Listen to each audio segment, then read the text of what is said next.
¿Qué es lo que hace que una idea sea científica? A simple vista parece una pregunta sencilla, pero en realidad es una de las más profundas que nos hemos planteado. Hoy vamos a hacer un recorrido para desentrañar el camino que hemos seguido en busca de un conocimiento que podamos llamar seguro. A ver, vamos a meternos de lleno. La idea de ciencia casi siempre la asociamos con la verdad, con la certeza. Pero, ¿cómo llegamos hasta ahí? ¿Es un camino recto y bien señalizado o más bien está lleno de curvas, de desvíos y de sorpresas? Pues esa es la pregunta que ha movido siglos de filosofía y por supuesto de descubrimientos. Para empezar a situarnos, es fundamental tener claro un mapa básico del conocimiento. Por un lado, tenemos las ciencias formales, como la lógica o las matemáticas. Su terreno de juego es el de los símbolos, el de la coherencia interna. Su verdad no depende del mundo, es una verdad, por así decirlo, necesaria. Y por otro lado, están las ciencias fácticas, que se ocupan del mundo que podemos ver, tocar y medir. Su método es la experiencia, la experimentación, y su verdad siempre es provisional, porque depende de lo que nos digan los hechos. Aquí tenemos nuestra hoja de ruta para este viaje. Empezaremos viendo qué le pedimos a un conocimiento para considerarlo científico. Luego, exploraremos el primer gran método que se propuso, el inductivismo, y sus problemas. Esto nos llevará a un giro de guión total con el falsacionismo. Después, nos asomaremos al debate sobre las ciencias sociales y terminaremos con una pregunta clave sobre el progreso y la objetividad en la ciencia. Muy bien, pues vamos con la primera parte. Antes de buscar un método, tenemos que saber qué es exactamente lo que estamos buscando. Es decir, ¿qué características tiene que tener una idea para que le colguemos la etiqueta de científica? Pues, según la visión más aceptada, el conocimiento científico no es una simple opinión. Primero, tiene que poder justificarse, tanto con argumentos lógicos como con pruebas del mundo real. Además, tiene que ser sistemático, o sea, formar parte de un cuerpo de ideas ordenado. Su objetivo es explicar por qué ocurren las cosas y, si es posible, predecir lo que va a ocurrir. Pero, y esto es importantísimo, es un saber crítico. Ninguna verdad es sagrada y todo está abierto a revisión. Y todo esto para intentar alcanzar un ideal, la objetividad. Describir el mundo tal como es, independientemente de nuestros deseos o creencias. Entonces, el ideal clásico es bastante simple, ¿no? Decir que la nieve es blanca es verdad, sí, solo si la nieve resulta que es blanca. La verdad es una correspondencia, como un espejo entre lo que decimos y lo que hay ahí fuera. El gran reto, por supuesto, es cómo podemos estar seguros de que esa correspondencia existe de verdad, y es justo ahí donde entran en juego los métodos científicos. El primer gran intento de crear un método sistemático para conseguir ese conocimiento verdadero fue el inductivismo. Su propuesta, la verdad, suena muy lógica y de puro sentido común. Tenemos que ir de los hechos particulares a las leyes generales, de lo pequeño a lo grande. El proceso parecía infalible. Primero, se observa el mundo sin prejuicios y se anota absolutamente todo. Segundo, se analizan y clasifican todos esos datos. Tercero, a partir de haber visto muchísimos casos particulares, se da un salto para formular una conclusión general, una ley. Es el clásico ejemplo. He visto 1000 cisnes y todos eran blancos. Por lo tanto, todos los cisnes son blancos. Y por último, se sigue buscando más casos para confirmar y reforzar esa ley. La lógica que hay detrás del inductivismo, como vemos aquí, parece muy sencilla.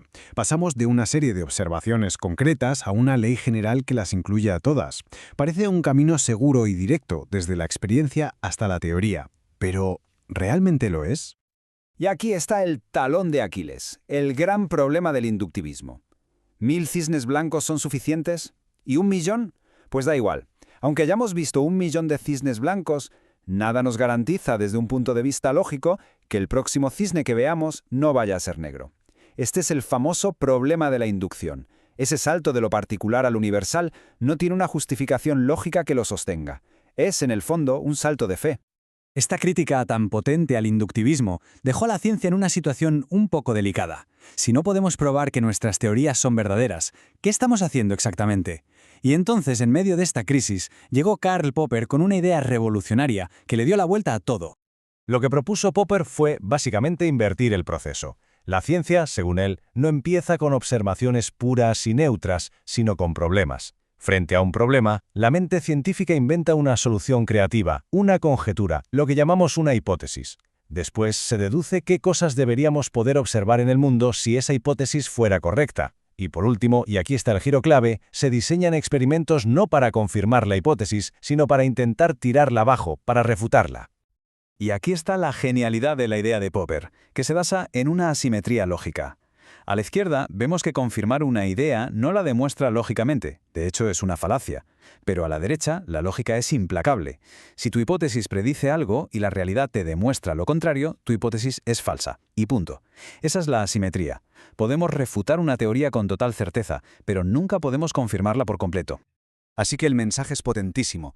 El objetivo de la ciencia no es tanto acumular verdades absolutas, sino ir limpiando el terreno de ideas falsas. Una teoría científica no es la verdadera, sino que es la mejor explicación que tenemos hasta ahora, precisamente porque ha sobrevivido a todos los intentos que hemos hecho para demostrar que era falsa. Este enfoque nos da una imagen de la ciencia mucho más humilde, pero a la vez mucho más dinámica. Es un proceso constante de ensayo y error. Las teorías son nuestras mejores suposiciones, y el progreso consiste en proponer suposiciones cada vez más audaces, y sobre todo en someterlas a las críticas más duras que se nos ocurran. Hasta ahora hemos hablado sobre todo de las ciencias naturales, pero ¿qué pasa con las ciencias sociales? ¿Pueden estudiar la sociedad humana, la historia o la economía con los mismos métodos con los que se estudian los planetas o los átomos? Pues aquí surgen dos grandes posturas. Por un lado, la visión naturalista defiende que sí, que el objetivo es el mismo, encontrar leyes universales que expliquen el comportamiento social, como si fueran las leyes de la física. Pero por otro lado, la visión comprensivista argumenta que el objeto de estudio es radicalmente distinto. Los seres humanos actuamos con intenciones, con significados. Por eso, el científico social no solo debe explicar desde fuera, sino que debe comprender el sentido de las acciones desde dentro. Y ojo que esto no es un debate académico sin más. Esto define cómo se enfocan campos como la sociología, la economía o la psicología. Y todo esto nos lleva a una última pregunta, que es quizás la más inquietante de todas. Si la ciencia es una actividad que hacen personas en un contexto histórico y social concreto, ¿hasta qué punto está influenciada por esos factores? Aquí es donde entra en escena la figura de Thomas Kuhn para removerlo todo. Kuhn introdujo un concepto que lo cambió todo, el de paradigma. Un paradigma es como el conjunto de reglas del juego que una comunidad científica acepta como válidas en un momento dado. Incluye las teorías fundamentales, los métodos que se usan y hasta las preguntas que se consideran importantes. Durante los periodos de ciencia normal, los científicos se dedican a resolver enigmas dentro de ese marco, sin ponerlo en duda. Pero a veces empiezan a surgir problemas que el paradigma no es capaz de resolver. Son las anomalías. Si se acumulan muchas, el paradigma entra en crisis. Y esa crisis puede acabar en una revolución científica, donde todo el marco de reglas se tira abajo y se reemplaza por uno nuevo, uno que es incompatible con el anterior. Pensemos en el paso de la física de Newton a la de Einstein. No fue una simple mejora, fue un cambio de mundo. Y esta es la idea final que nos deja Kuhn y que sigue resonando con fuerza hoy en día.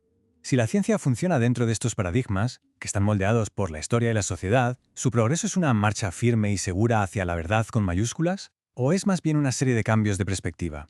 Esto nos obliga a pensar de forma crítica cuando oímos hablar de un nuevo descubrimiento revolucionario. ¿Estamos simplemente añadiendo un ladrillo más al edificio del conocimiento o estamos a punto de cambiar los planos del edificio por completo? La búsqueda de la certeza al final parece que abre muchas más preguntas de las que consigue cerrar.